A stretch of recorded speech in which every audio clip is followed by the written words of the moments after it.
Sino nga ba si Sophia Fayang Smith? Ang bagong big winner ng PBE, si Sophia Fayang Smith ang itinanghal na grand winner ng Pinoy Big Brother PBE Gen 11 matapos niyang makuha ang 30.66% ng boto noong October 26, 2024.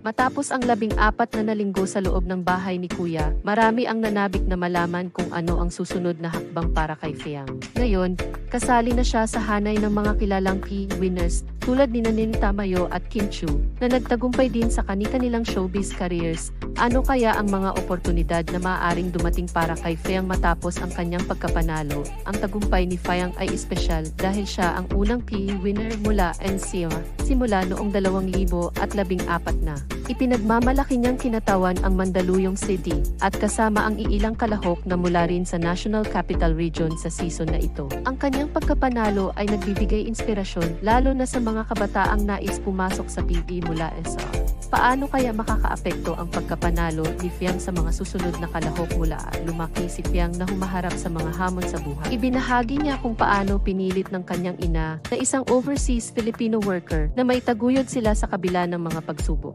Habang may mga duda tungkol sa kanyang kwento, inamin ni Fayang ang mga hirap na pinagdaanan ng kanyang pamilya, dahilan upang maging malakas at matatag siya. Paano kaya nakatulong ang kwento ni Fayang sa kanyang mga tagahanga? Bago pa man sumali sa SC, kilala na si Fayang bilang isang social media influencer na may mga tagasunod sa larangan ng fashion, beauty at lifestyle. Ang kanyang mga followers ay nagbigay ng malaking suporta sa kanya sa loob ng bahay ni Kuya, kung saan siya ay tinawag na ang makabugera influencer ng Mandaluyong. Ngayon, lalo pang lumalawak ang kanyang tagahanga matapos ang kanyang pagkapanalo. Ano kaya ang mga bagong content na abangan mula kay Fayang sa social media?